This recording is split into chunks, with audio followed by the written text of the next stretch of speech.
Ganito rin ba yung video okay mo? Isang number lang yung nasiselect kahit na ano pa ang pinutin mong button. Yan. At kung minsan ay kusa na lang siyang lumalabas. Kung di mo pa ito na-encounter sa yung video okay, ay panoorin mo ang video ito para meron kang idea.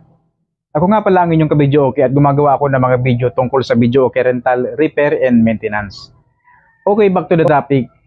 Paano nga ba nagiging ganito yung pinutan ng ating video okay? Naiisa lang ang number na lumalabas. So merong tatlong dahilan kung bakit nagiging ganito yung ating video okay. So bali, ito lamang ay base sa aking na-experience sa pagpaparenta ng video okay.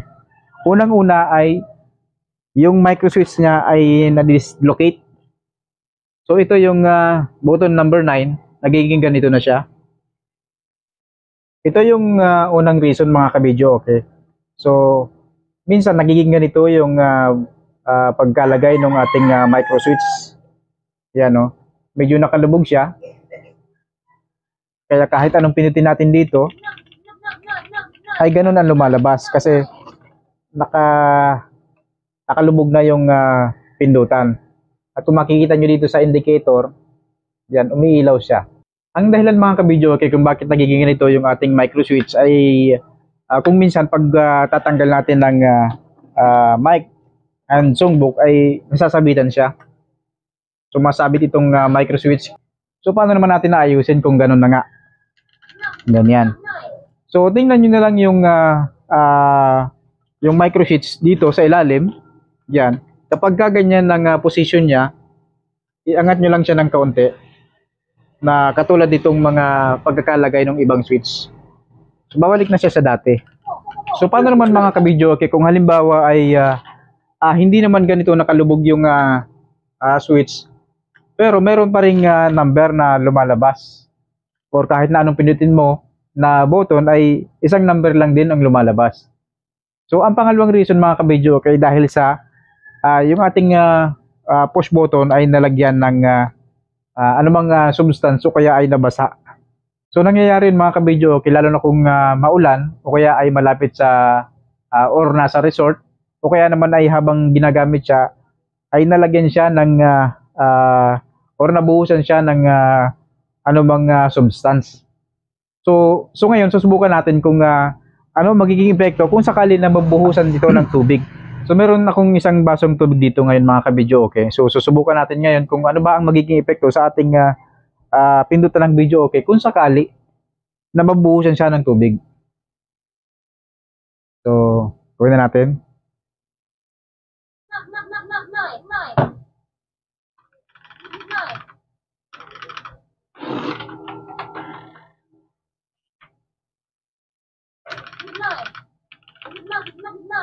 So yun mga ka-video okay.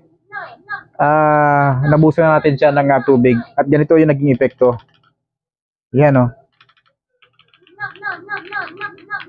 So the same problem nung una. Ganyan siya o. Isang number lang talaga yung gumagana. Yan o.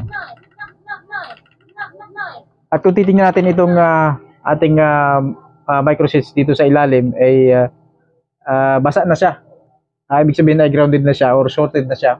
Kapag gano'n na nabasa na itong ating micro switch ay nagkakaroon na siya ng corrosion or kalawang. So sa katagalan ay hindi na ito magagamit ng maayos. Ang pangatlong dahilan mga ka-video okay kung bakit nagiging gano'n ang ating pindutan na ating video okay ay dahil dun sa ating micro switch. Kasi meron itong spring sa loob. Kung minsan ay ito ay napuputol. So susubukan natin magputol ng isang spring ng micro switch. Ngayon naman mga ka-video okay, susubukan natin magputol ng spring nitong micro switch. So nangyayari ito mga ka-video okay, pero bihira lang naman lalo na kung matagal na yung switch ng inyong mga video okay. So nangyari na kasi sa akin yun na hindi naman So nangyari na kasi sa akin yung mga ka-video okay na hindi naman na-dislocate yung micro switch, hindi naman siya basa. Pero shorted yung switch mismo. Shorted siya. So anong nangyari pala sa loob ay naputol yung spring niya. Suka tayo ng isang micro switch dito.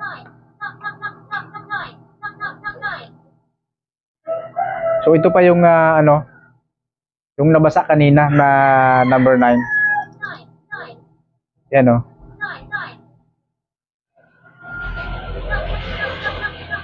Yan o. Nagka-function pa rin siya pero hindi ko siya pinipindot.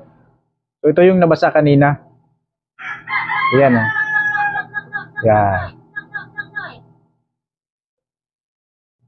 Ganyan siya. So papalitan natin ito ng micro switch kasi shorted na ito. At yung ipapalit natin ng micro switch ay paputulan natin siya ng spring sa loob. At titingnan natin kung ano ang mangyayari. Kung ganito rin ba ang mangyayari sa ating micro switch na parang shorted or kusa siyang nagsiselect, no?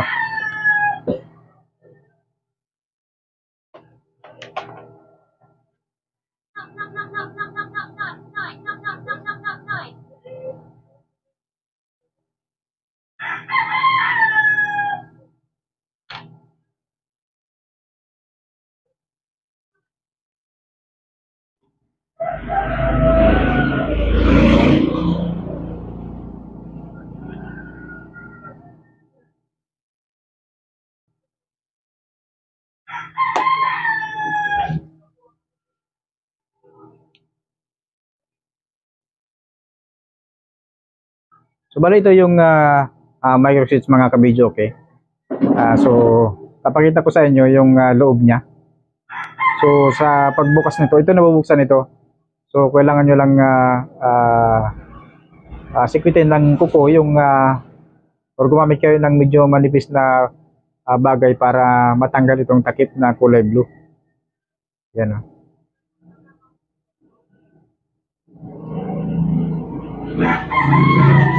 Yan.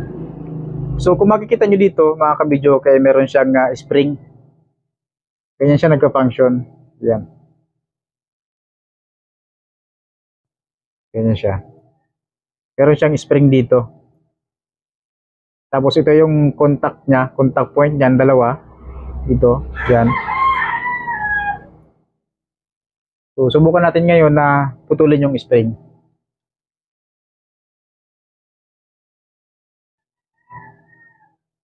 So putulin natin mga kabidyo ko yung spring, ano.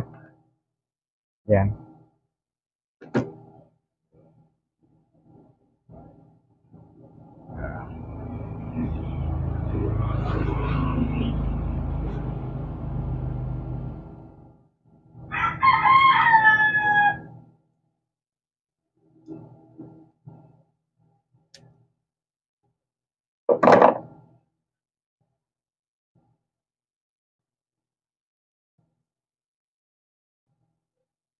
Yan, putol na siya mga kabidyo, okay.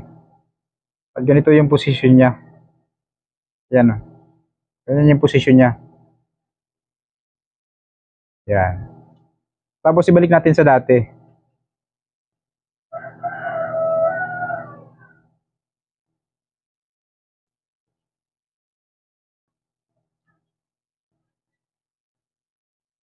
Yan. So kung makikita ninyo, itong itong bagay na nakaulbot niya na lumulubog pag tayo ay nagpipindot ng number, pero hindi na siya lumulubog, naka-stay na siyang ganyan. So isolda natin ito dito sa button number 9. Isolda natin at titingnan natin kung ano ba ang mangyayari, kung magiging shorted ba siya.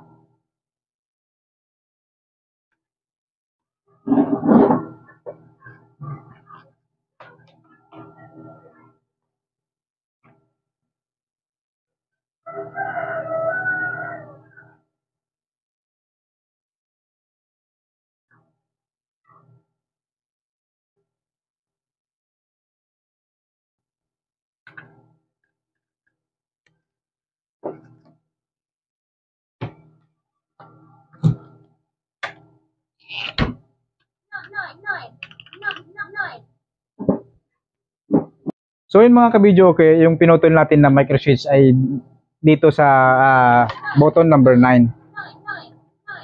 So kung makikita ninyo, ganyan lang nangyayari. Ganyan na rin siya. Yan oh. Yan. Ganyan siya. Kapag putol yung spring sa loob.